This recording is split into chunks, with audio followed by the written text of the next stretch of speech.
Well, good evening, everybody. It's early morning for us, but evening for you. And thank you for joining this session. We're going to talk about a lot of things related towards, financing your abilities of going to the U.S. and ways of, kind of keeping the dollar down so you can save a little on your money. On top of that, we'll talk about kind of each other's university.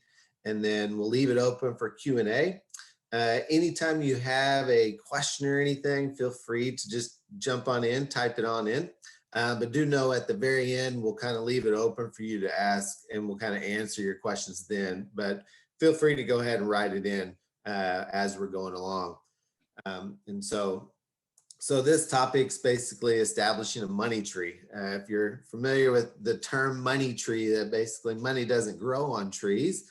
But we are just going to try to help you try to save some of that money or try to help reduce the cost of coming to the United States to get your degree. So I'll introduce myself. I'm Aaron Wilbarger at the University, or Oklahoma City University in Oklahoma City. And go ahead, Lee. Yeah. Greeting from Oklahoma. So my name is Yuan Lee. I'm from Northeastern State University. Both Aaron and I are actually from Oklahoma. So you'll learn a lot of information about the universities in Oklahoma today too. Yeah. So pretty cool. You'll get. We're both centered in the United States and also in Oklahoma. So we'll be a little biased to Oklahoma. So you'll hear quite a bit about us. Well, all right, let's kind of begin here. So kind of the stuff that we'll kind of cover today, kind of funding your school, scholarships. Obviously, scholarships are important, and I recommend you try to get scholarships. And obviously, funding for your school, there's a lot that needs to go involved as far as before and then during your schooling. And so we'll kind of talk a little bit about that. School and work. So in the US, that's a very interesting topic, and it's different from a lot of other countries. Some of the restrictions that students will have in studying in the United States and also being able to work. So then we'll kind of give some of the do's and don'ts, and then we'll give some campus highlights of our two campuses. And then, like I said, we'll kind of leave it open for Q&A. Aaron, before we go to the next slide, can we just do a really quick poll so we'll get some idea when the students plan to come, and then we probably can better, help them. So I will launch a poll now. So with a really simple question. So if you can just participate and let us know, so we will basically have that data and we can help us share more information regarding our audience population. Okay, so I hope you can see the poll now. Yep.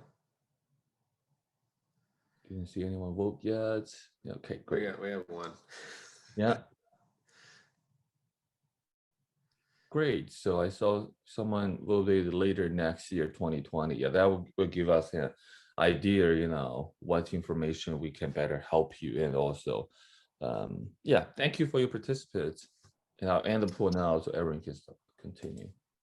Okay. Great. Yeah, so we understand that the poll.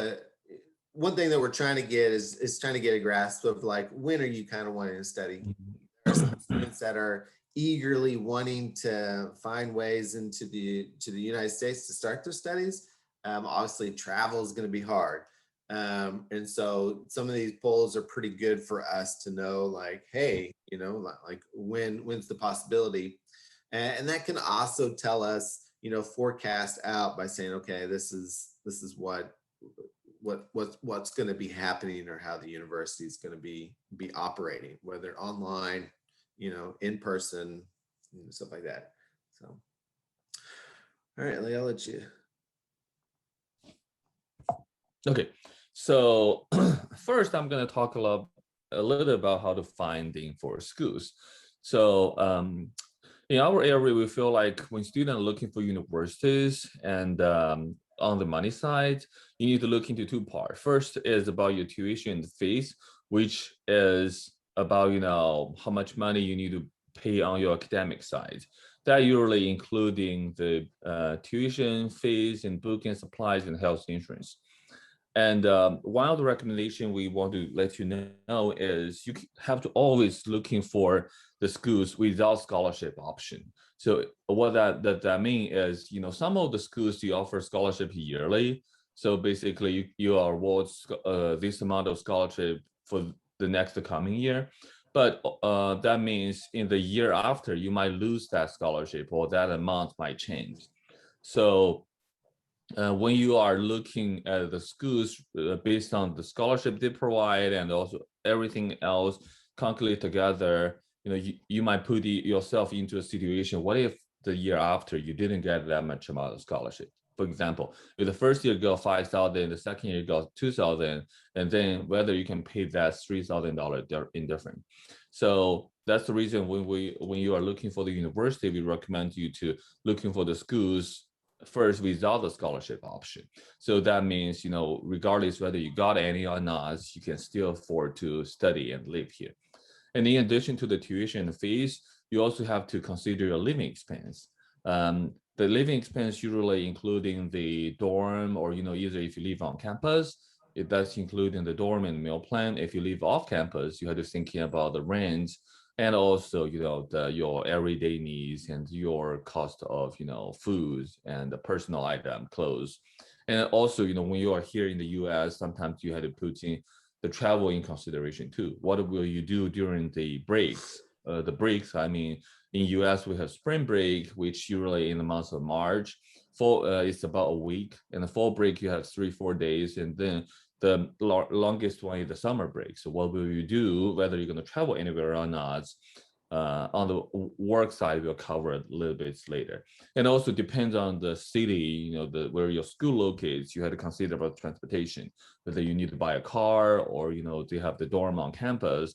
Those you have to ask the specific question to your school that make sure you understand everything before you come. And also the ways of communication that's, what's your monthly bill for your phones and everything, internet, and also I think you should be able to ask these questions to the schools that you want to apply, and they can give you some of the numbers that based on that city.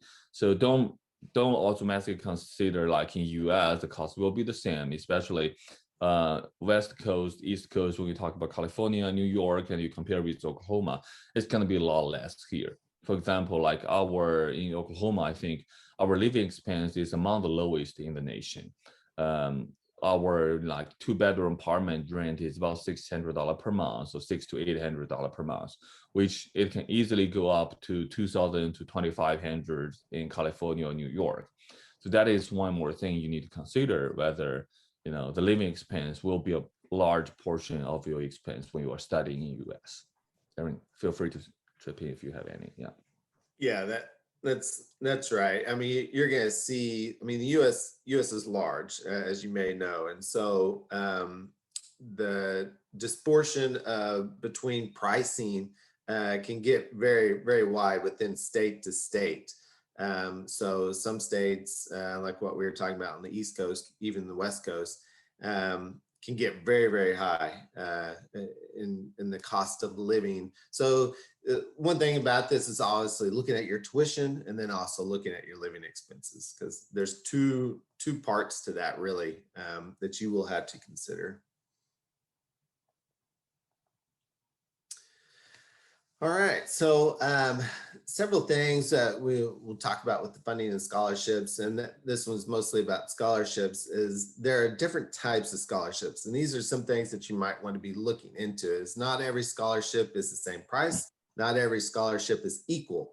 There are some that are what we call like merit-based scholarships, and those are based off academics. So what we mean by academics is like normally your grades, test scores, stuff that you've been doing within your grades as far as getting within your classes.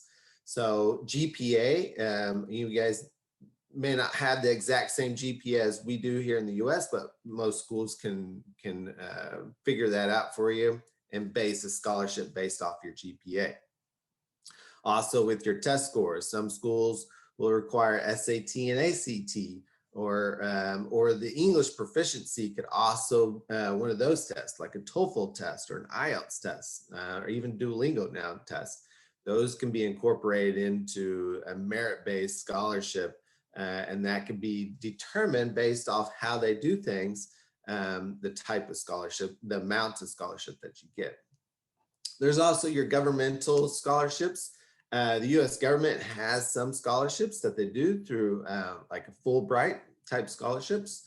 Those are very kind of specific type scholarships, and you do need to look probably, I always recommend possibly visiting Education USA, which is at the embassies, or going online and just looking for US type governmental type scholarships.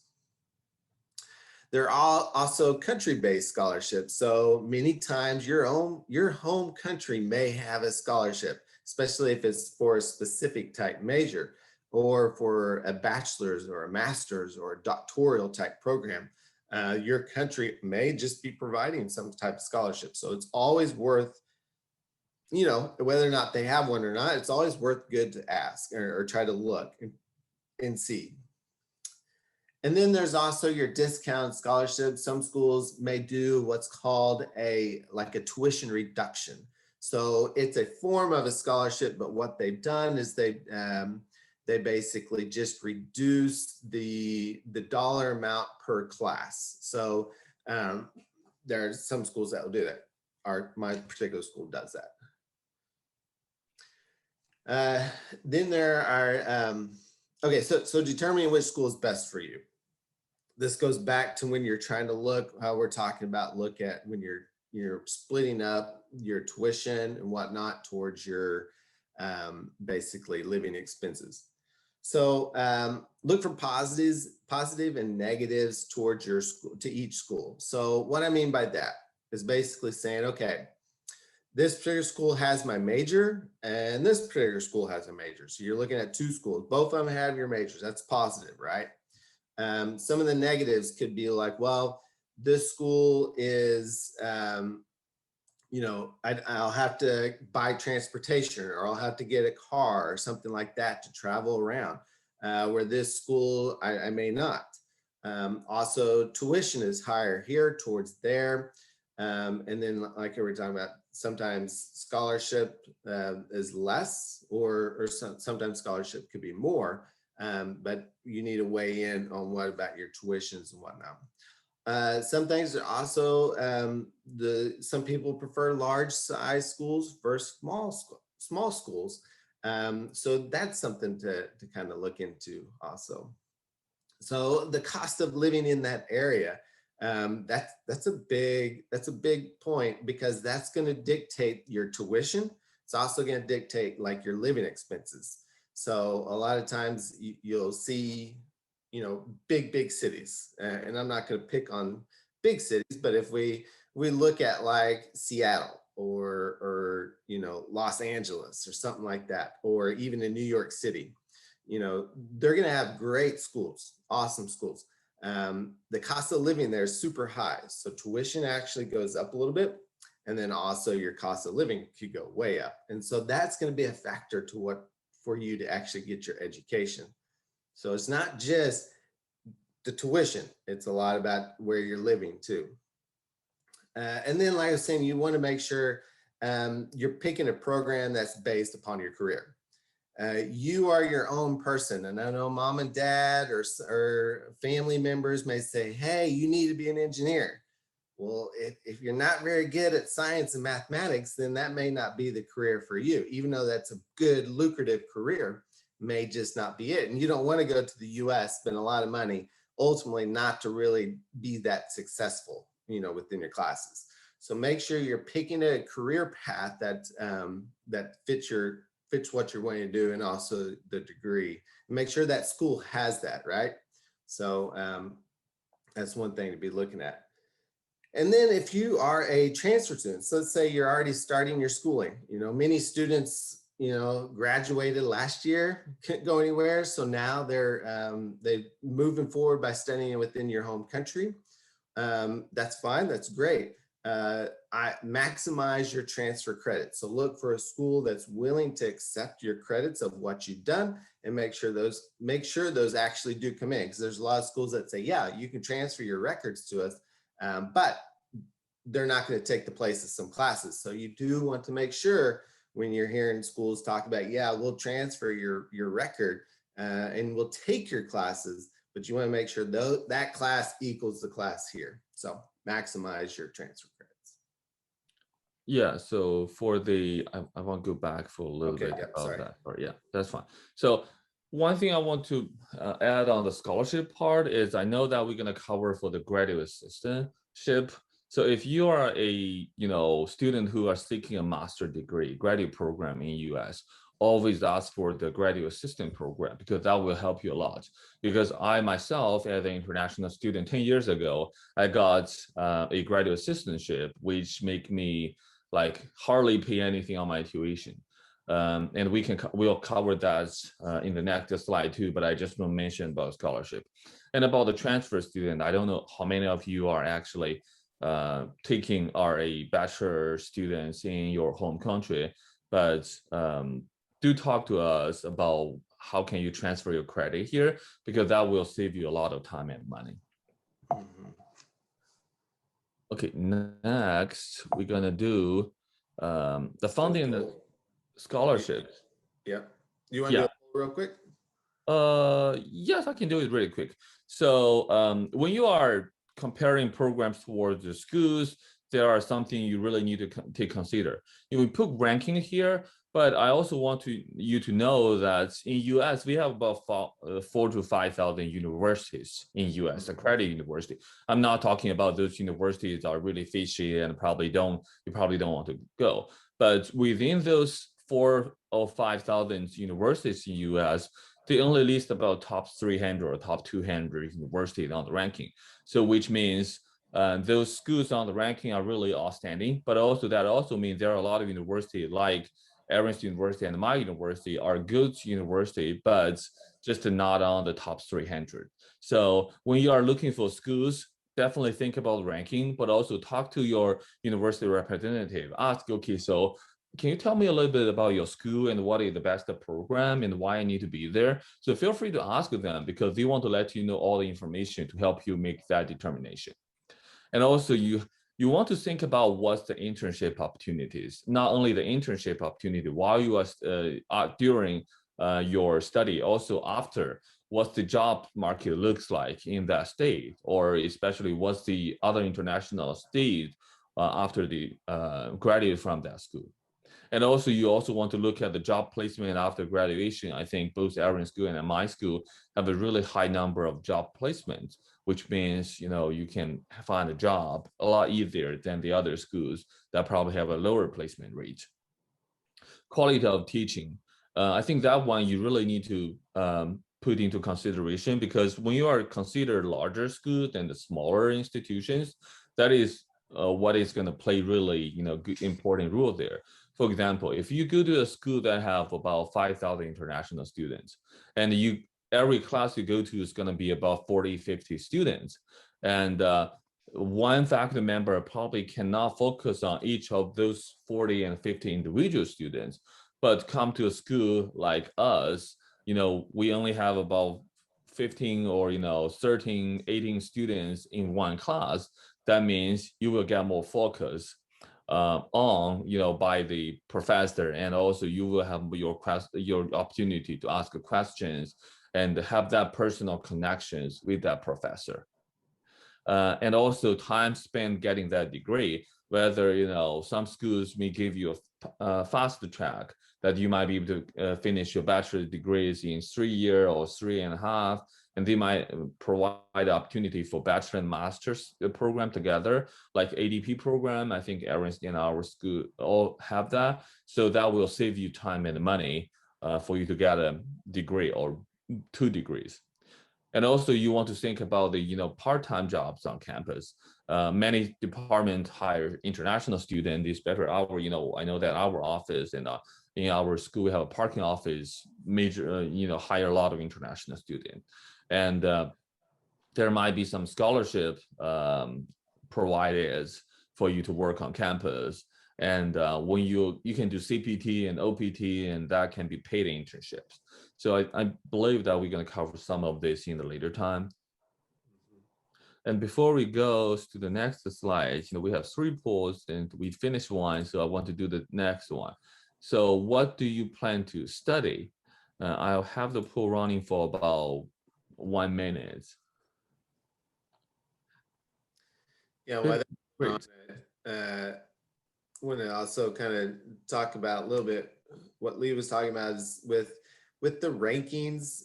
Do understand that there's probably rankings for every little thing. And so, and what I mean by that is you'll have some really good high qualified rankings, but you'll also see rankings for private institutions. Mm-hmm.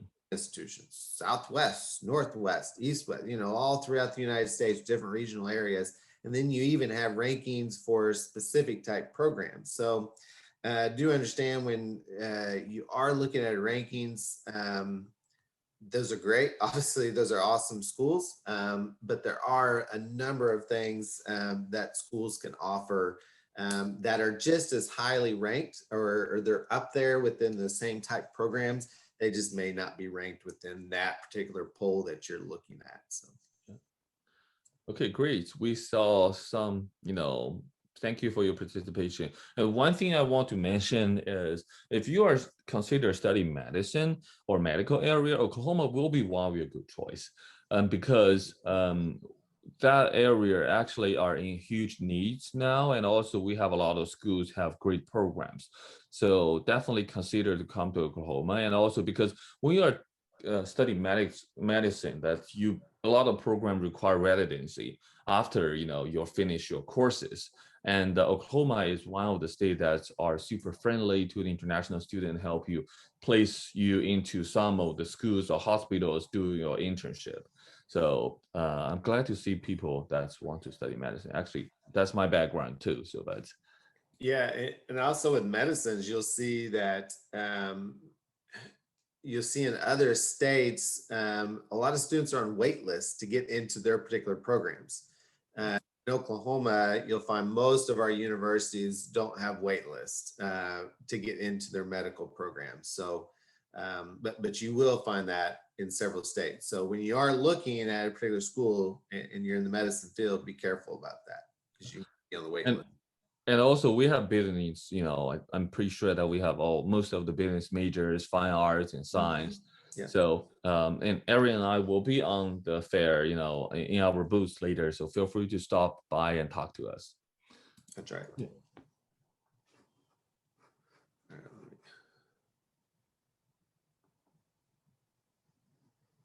Do you want me to help you jump to the next slide? There we go. Okay, great, yeah. So Lee and I can both kind of talk about this a little bit. I've only put in points and we can go into more detailed, but just to give you kind of just some highlighted points here on some things. Like I said, we can go into detail with this if need be. One thing about the United States, which is different than a lot of US or a lot of other countries, is the immigration regulations for students. So when you get that student visa, there are some things, that you'll have to abide by. And one of those is working, that's a big thing. I mean, everybody wants to have some sort of working capability, either during or after they study. You want to have that on your resume before you travel back to your home country or before you travel some other place, or even before you may even get hired through a US company. So, but there are some strict guidelines to that. And so one of the things I always mention with students is please ask us, what you're thinking, what are you wanting to do? So many times you'll see a student that will throw out a major in anticipating that they're just going to get a job right away with that particular major. And so it's good talk with us and kind of ask us maybe like percentage of how your school is doing, with that particular major and finding jobs, or the department can help. So it's good, some things to kind of talk a little bit about with your advisor and with your school.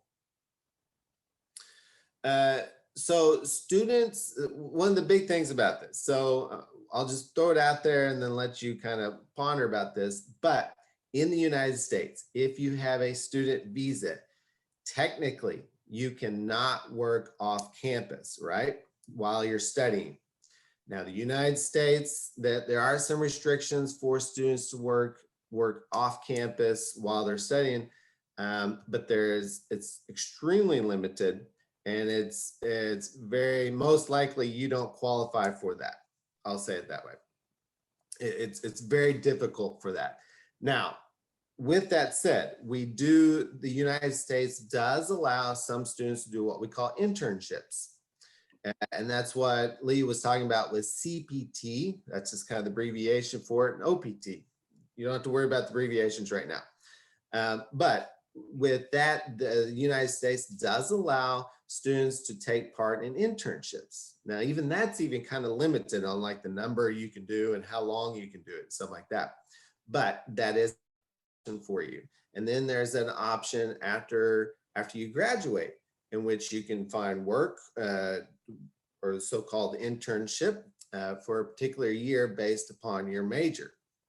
So, but I do want to tell you that don't expect to come to the United States and work off campus and also go to school. It's just not going to happen.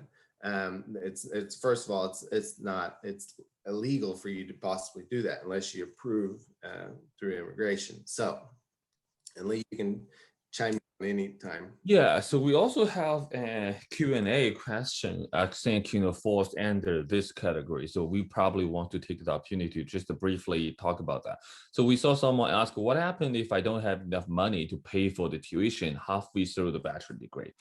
Mm-hmm. First, like Aaron said, we don't want you to assume that, okay, so once I get the visa, once I come to US, everything's going to work out. No, that's not the case.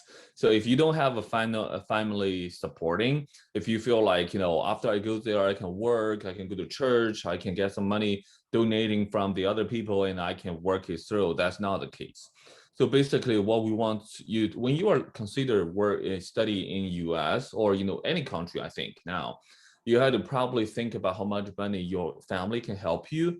And if that's probably in a 3 or 4 year run. So if you have enough money for 4 years, and then definitely go ahead and apply. If you only have for 3 years, you can think about what kind of scholarship you can apply. If you only have the money for 2 years, I will see probably start the school in your home country and probably transfer here. Because like I said, you a lot of students feel like they can work off campus or on campus and support their tuition and living expense, which is not the case. But let's see, if you are 3 years in a program and you only have 1 year to finish, and something happened to your family that you suddenly lose the support of the finance, and in that case, you can talk to our, your international office. So you might have some emergency scholarship for you to apply, and you might be able to apply for, work authorization, work off campus, but those has to be in the economic hardship in a different situation than the regular student. You have to provide a lot of documents to prove that. And also another thing that students may think of, okay, so, you guys tell me that I don't work off campus, but even I do, you won't know. And even I do, I will not have this, consequence for that. But that is not right, because US government can track your social media now. So what that means, if you post something on your Facebook, my first day of work, after work, so that might put you into a situation that hurts you in a later time on your immigration benefits when you're, file for a green card or looking for, doing any kind of immigration benefit. Yeah, and then so there are some ways that you can reduce some of your, what we would say kind of your everyday expenses. Mm-hmm. That would be to work off campus, or that would be to work on campus. On campus, yeah. Yeah. So, and many universities do provide that opportunities for students to work on campus. It's not a guarantee that university will have a position during that particular time that you're seeking one, or the position that you'd want, but there are opportunities. And so I do encourage students that may need a little bit more assistance, and and normally when you're working on campus is not going to be able to afford your tuition, your living expenses, and everything else. Even it won't even be 50-50 type situation. It'll be more like, okay, mom and dad are going to pay for my tuition on a semester basis. And then I'm going to help support a little bit of my living expenses and maybe my everyday expenses on campus. And that's kind of pushing it if you're able to actually do that. So, but it is there. And then so there are ways. So when we are talking about reducing, kind of that money tree, we're looking at scholarships as a big benefit, and then also possibly getting a part-time job on campus. Yeah, and if you are going to do a 4-year bachelor degree, you can think about the part-time job starting your second year, because first, when your first year come to US, you probably need to get used to the environment and apply for jobs, doing some job hunting that apply for the on-campus job. So don't automatically assume that, okay, so my mom can pay my tuition and then I can work on campus right after I come to US. That's not going to happen. So most of the case, you will not be able to find a job on your first semester. But luckily, I was able to do it 10 years ago, but I will highly recommend to budget that starting at least your second semester or the second year. Right. So that's just a little bit about kind of some things that we like for students to know about immigration wise, as far as working on campus and working on or off campus, and then what are the right things to do in that. So. Yeah. Okay, so here we gonna provide some do's and don'ts. So you want to follow what the do's are, and you don't want to do everything listed here on the don't. So first, we want you to pick up the school that meets your needs. That means, we all know that Harvard is great, Yale is great, UCLA is a great school, but sometimes it's not just for you at this moment. That doesn't mean that it's not for you in your whole life. You might consider study there for your master, your PhD, but look yourself in, at this moment and find the best school that fits your needs financially, academically. Come to a smaller institution or come to Oklahoma will not set you behind everybody else just because you come to Oklahoma, but find the best school that fits your needs, that can help you grow. I think that is the most important when you are looking for schools. And also do your dues in budgeting for study abroad, because when I was in China, I got my bachelor degree in China. So before I came to US, I worked in some of the place doing my internship and work to save some money that for my personal experience. Even that cannot compare with the tuition, but at least, I talk to my family and they really support. They show me, how much we can help you and what you need to do on your side. And you want to look at different housing options on campus and off campus, because that's, you can determine the cost of whether living on campus or off campus.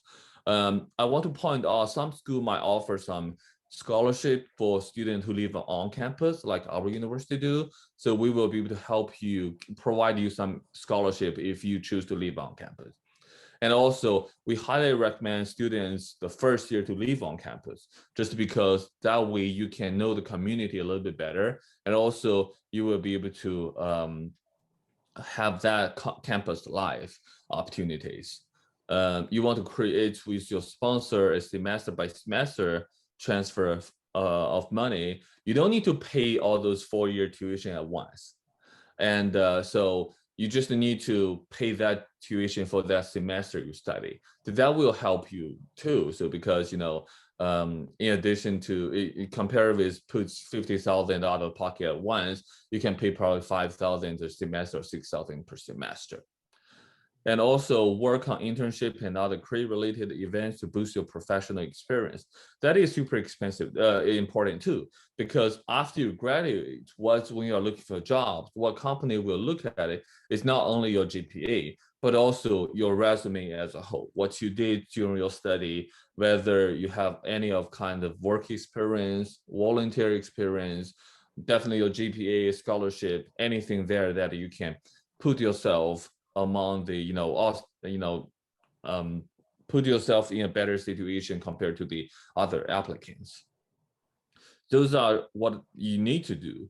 And on the right side is all the things that you don't need to do.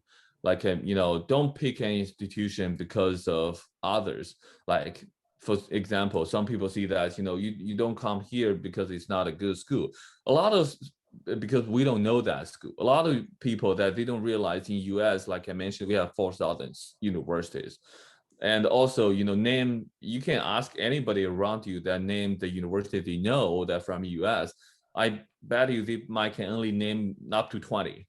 If that's the best case, up to 10, that's probably, a lot of people can do, because they can only recognize all the, top names. But there are a lot of schools that, people don't know, but offer great quality of education. And don't pick an institution way over your budget. You don't feel like I can somehow magically fill that 20K gap, $20,000 gap. And in most of the cases, that's not going to happen. And that will put yourself in a really bad situation. And don't assume you will be granted a scholarship, because like I mentioned, a lot of scholarship are yearly basis. And like Aaron mentioned before, it's based on your GPA and your overall performance. You might have a high GPA right after you graduate, but if you cannot keep up with it your freshman year, your amount of scholarship may get, less. And on the other side, if you work hard, you study hard, you might get more scholarship the next year. And you want to check to see what the scholarship covers and for how long. And also, US degree is amazing, but it's not an automatic pathway for a job. You had to work hard to look for a job, do a job search, and performance good in the job interview. And I think the last thing is super important. Keep your sponsor informed. Every semester let them know, okay, so, and show some of your work, you're hardworking, like you have a high GPA or you've been trying to help a little bit. And also talk to us consistently, because we want to know what you are doing and if you need any help. So both for keep your sponsor informed and talk to us if there's any changes. Aaron, you can. Yeah, those are always really good kind of points to kind of keep in mind when you're kind of like the do's and don'ts of trying to figure out what you want to do, come to the United States. Oh, okay. So I know you've heard about Oklahoma. We've been talking about Oklahoma. And you're like, okay, that's great. Where's it at? That's typically what we hear from students is everybody kind of gets the gist of like, oh, I know California is over here, New York's kind of somewhere over here, but where's Oklahoma? So as you can see, Oklahoma is in the center portion of the United States, kind of the southern south center of the United States. The great thing about the state of Oklahoma is that there's a lot of land. It's not overpopulated, and then also land is cheap. And that means good abilities for you to find apartment complexes or any place like that for like living. So, and on top of that, we have really good cities. Both of us are associated with kind of two different types of cities, one up in Tulsa type area and then one in Oklahoma City. Our particular university is in the downtown area of Oklahoma City. So Oklahoma City is the largest city within the state of Oklahoma, and we are in the downtown area. The cool thing is that we've been there for over 100 years. The same position, same place, same location, we've been there. We started off a little bit smaller buildings and not so many buildings, and that we have grown. So we're well established. We're not just, just a brand new university that's been placed, which is good for you guys. We have about 3,000 students. So we're a private institution. So About 3,000 would be a smaller private institution. As we are kind of talking about big schools, small schools, I'm more biased to the smaller schools, and I'll kind of go a little bit into that on why. But about 3,000 total population, 70 plus undergraduates. So we do have quite a few undergraduate programs, 20 plus grad programs. Currently right now we have about 43 countries that are represented. So we're very diverse in with student population. And we have 200 plus international students, which is quite large for the size of our university. And so we have multiple, I mean, you think of a country, we have multiple students from that particular country. So we have quite a bit. And like I was talking about our campus size. Just kind of some of our highlights about our university, we are typically ranked in the US News and World Report. And we are ranked fairly high within like the private institutions. And then if you're also looking for different regional areas, we are ranked within the US News and World Report. We were recently voted as a hidden gem. And what that kind of means, that's a saying that maybe more US saying than anywhere else, but a hidden gem basically means that based off the quality of teaching, the price of like your tuition, and what we're able to do to provide you during and after you graduate, it's a hidden gem. So it's a gem to come to our university. And then one of the cool things about us is 92% job placement rate. This is big because obviously you want to get your degree, but you don't just want to stop there. You kind of want to have some sort of tangible way to put something on your resume to say a job that you work for. And so 92%. And to give you kind of a reference of the United States. So a poll, and this was pre-COVID situation, but a poll that was put out was most universities are able to place their seniors and their graduate students either at a job or in graduate school was at 43%, 43%. And so that's the most universities within the United States. And so we're at 92%. So big jump in that. So another thing about us is that we have scholarships for you guys. We obviously at a private institution, we're able to provide some scholarships, and we start our scholarships off about $9,000. So 9,000 into 13,000. It is academic based. So we do look at like your GPAs to determine the type of scholarships. We don't necessarily require an SAT. So to enter the university, you don't need an SAT. We don't even look at SATs to determine what type of scholarship you get. We mostly look at, hey, what have you been doing within your either your high school or what you've been doing at your bachelor's level, or and that determines the type of scholarship.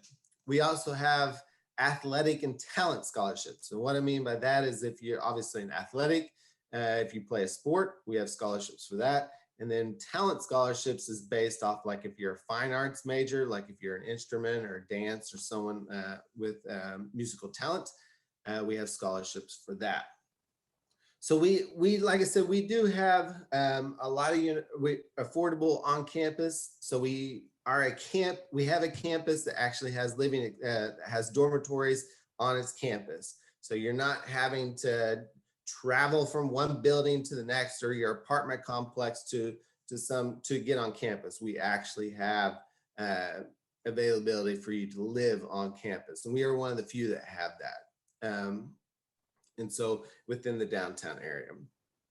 So like I was saying, we don't require SATs. If you're a graduate student, we don't necessarily require a GMAT or a GRE for a lot of our programs. And so that can save you because there's a lot of programs that do require those particular type of majors. About the small class size, one of the great things about us is that helps students quite a bit is that small class size. That you get that one-on-one connection with the professors, and we actually have professors, not just student teacher workers or not just assistants. Graduate assistants are great, but when you get to bigger universities, you'll find that because of the number of class size and the number of people within the class, that you'll have graduate assistants actually teaching you. And that may be okay temporarily on certain type of topics and subjects, but to actually teach a full class, I'd prefer to have an actual professor that's been doing it for a while that can actually do it. Another thing is a lot of our class aren't just where the professor's talking and you're sitting. There are interactions. So we do an integrated with that we actually place work applicable, type job situations within the program. And then we also incorporate our internships within our programs too. So you're probably going to be guaranteed to have an internship. So one of the great things about this is you can have an internship, then you can graduate, and then you could possibly have another internship. So that's really great for you to put on like your resume type stuff. And so we do have, obviously our buildings have great technology, whatnot. And then we have at the undergraduate research and then graduate level research. And that is Oklahoma City University. I'll be glad to talk more if you need to. Okay, so as I mentioned earlier, both Aaron and I are all located in Oklahoma. So I'm from Northeastern State University, which is a four-year public institution. And we were founded in 1846. This year, up to this year, we have 175 years of history. And one thing I want to mention is we are the second oldest four-year institution west of Mississippi River, which divided the U.S. to the west and the east, in some kind of. I'm actually a student here at NSU 10 years ago. And now I work in an international office. So one of the benefits we feel like we provide is I know what you need and we help you along from the beginning until you graduate and after that, because I have works, on my CPT, on my OPT, on my H-1B, on my perm. So I know what you're gonna expect in each week. So as you can see on this tree, there are a lot of numbers. So first we have four. We are the four-year institution. We are the fourth largest public institution in Oklahoma. And our 18 to 1 is our student faculty ratio. Usually means that one faculty will, be able to help how many students, depends on the faculty and the number of faculty and the number of students. And we have 59 undergraduate programs, 26 graduate programs, and one doctoral program. We have 5 different colleges. So we cover most of the majors: business, liberal arts, education, science and health profession, and optometrists. So the only big area that we don't cover is engineering. So I don't know, Evan, if you have any engineering program. If you do, that student who wants to study engineering can go to, can talk to Erin for that. And we have 3 campuses, and we have one campus located on the Tahlequah, and one on Muskogee, and one on Tulsa area. So we have a total population enrollment about, a little bit more than 7,000 students. And we have 10 NCAA Division II athlete teams. And there are some of our sports team actually have a lot of international students, including the women's tennis, golf, like soccer, men's soccer and women's soccer, and also men's basketball too. Okay, so on the right is some of our campus picture. This building being used for over 100 years, and this is the oldest building still in use in the Oklahoma education, universities. And we have some modern buildings on the, here, and also our newest dorm buildings that Cobb Hall that were built probably 2 years ago. And here we have some rankings, like we rank in the US News, I think West region, top 48 public schools, and the regional West 93. And one thing I want to mention is we have like number 21 best bachelor in finance. This is the new ranking this year by, I think, college ranking website. And also our education program are super good. We got the Fran Murphy's leadership recommendation, I think 2 years ago. The other recipients like Boston College, like University of Florida, other big name universities, as we provide the same level of education with them. So that's the reason we can get one of those recommendations. And one more thing is we also offer scholarships, and this is actually screenshot that I asked the students to take from their student account. So for the spring of 2021, I think that is actually just the semester, this year's the first spring semester, our tuition and with the salary, with the scholarship, we offer scholarship up to $5,000 per year compared to area school, which is a lot less.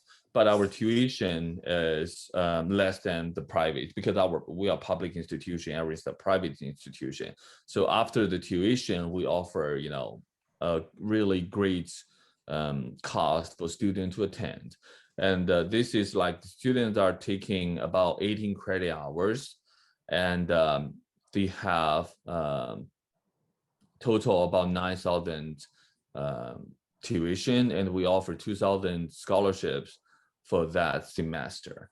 And students are also work on campus, so they got $600 per month paycheck on the right up. So you can see, we do want to help students with their study. And also these students live off campus. So if you live on campus, you're going to have additional scholarships that's awarded to you, regardless if you're undergraduate or graduate student. So now we have about 10 minutes until 7. So we want to take this opportunity to answer any questions you may have. And you see my contact on the left and Aaron's on the right, and we will be in our booth after this too. So feel free to message us or stop by if you have any question. And one thing I want to mention that both Aaron and my university offers scholarship, international application waiver scholarship. So what that means is we can waive your application fee if you talk to us today at the fair and submit the application later. Correct me if I'm wrong, Aaron. No, yeah, we do offer application fee waivers, so feel free to either email me, contact me if you're trying to do your application. Let me know, hey, I attended this webinar or this fair. Yeah. Interested. I can't really see some on my screenshot. Do you have any questions there or any? No, not at this moment. Anyone have any questions? Feel free to ask. I saw we have about 13 participants online. Yeah, I think with both of our schools, feel free to ask. I know it doesn't hurt to ask, do you have my major? Do you have this? This doesn't presume that you're not looking or anything like that. It's always good to ask your advisor, ask that particular school, hey, here's my GPA. Can I get a scholarship? Here's this, what do we need? Requirements to get into the university. So feel free, if not in this particular session, feel free to email us and we can talk to you about it. Okay, so I saw a question in the chat. What are some factors that decide whether or not a student would receive scholarship? Aaron mentioned this before, we have different types of scholarships. The academic scholarship heavily based on your academic performance, which means your grade of your each class put together is your GPA. So we always recommend students to put your efforts on study first. That's your first priority. And also there are other scholarships, as I mentioned earlier, like, some school may offer the scholarship for student live on campus. That means if you live on campus, then you are qualified. And there are some other scholarships that's, probably different major provides. If you are in different majors, they might help some of the scholarship. So whether you can receive the scholarship is based on what type of scholarship you're applying to, and also how many scholarships you're applying to. Actually, you can apply to multiple scholarships if you're qualified. Right. Yeah. And I always encourage students to not only look at, the scholarships that the university is offering, but there are some outside type scholarships that you may want to be looking at that companies put out there that they're willing to give students in particular areas. So do also look at, and this can be a Google search or an MSN search, however you like to do it. But do look for multiple type scholarships. And for our university, for example, we try to help every international student a little bit at least. What that means is if you got accepted, that means you will get some type of scholarship. But if you have a 3.0 GPA and a 3.8 GPA, that will make the amount have some different. But we will try to, for example, if you have a 3.0, we might give you 1,000 or 2,000. If you have a 3.5, we might give you 3,000 to 4,000. If you get 3.8, 3.9, or 4.0, we might give you 4,000 to 5,000. But we try to help every student to have some scholarships, and we all understand sometimes it's not that money really matter. It's another thing is like you might want your family feel proud of you. You might feel like I want to have some reward of my hard working. So for that reason, we try to give every student a little bit that we can help. So don't feel shameful, like, or don't feel like, okay, so I have a low GPA, so I don't want to ask about that. But feel free to ask us. So I have 2.7. That can I apply? What kind of scholarship I can qualify? So at least if you plan to live on campus at our institution, you qualify for with half of your all-state tuition. And one thing I want to mention in US, you might want to look at different when you are consider different schools. There are different type of tuitions that applies to different type of students. Some schools have in-state tuition that gives to the student who live in that state. And some university offer all-state tuition that's for the students who come outside of that state. For example, Oklahoma. If you live in Oklahoma, you qualify for in-state tuition. If you live outside of Oklahoma, for our institution, regardless whether you are international or you live in Kansas or Arkansas, you pay the same tuition.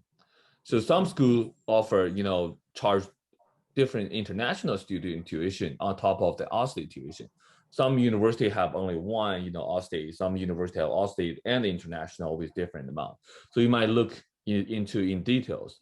But one good thing for us is like, regardless you are from China, Vietnam, South Korea, India, Indonesia, you pay the same amount with the student come from New York, California to us. Mm-hmm.